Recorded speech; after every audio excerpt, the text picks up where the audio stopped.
নমস্কার ফ্রেন্ডস, আজকে সেই গাড়িটা নিয়েই কথা বলবো যেটা বনগা থেকে আমাদের কাছে এসেছিল।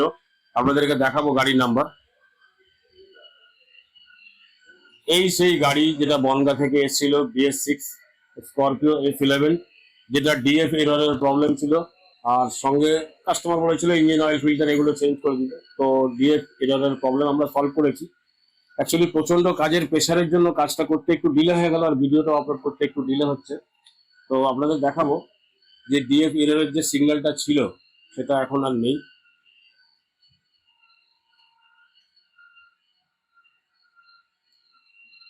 দেখতে পাচ্ছেন আপনারা, এখন পুরো স্ক্রিন ক্লিয়ার একদম পুরো। আমি গাড়িটা স্টার্ট করে দেখাবো আপনাদেরকে। এই গাড়ি স্টার্ট হয়ে গেল, দেখতে পাচ্ছেন পুরো একদম সব পরিষ্কার। ক্লাস্টার মিটারে কোনো ফল্ট কোড বা কোনো সিগন্যাল নেই। একটা ওই দরজা ওপেনের সিগন্যাল, যেহেতু দরজাটা ওপেন আছে, আর একটা পার্কিং ব্রেক তোলা আছে, ব্রেকের সিগন্যাল। আর কোনো ডিএফ এরর নেই।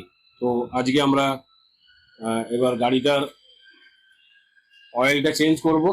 অয়েল আর অয়েল ফিল্টারটা চেঞ্জ করে কাস্টমারকে আমরা ইনফর্ম করে দিয়েছি। তো খুব বেশি খরচা এতে আমরা করিনি, খুবই সামান্য খরচা হয়ে গেছে। তো কত কি খরচা হলো আর কত কি খাটনি আমাদের খাটতে হয়েছে বা কি কি করতে হয়েছে সেটা এক্সপ্লেন করবো যেদিন কাস্টমার ডেলিভারি নিতে আসবে। সেদিন কাস্টমারের সঙ্গে টেস্ট ড্রাইভ করে আপনাদেরকে আরেকটা ভিডিও করে দেখাবো।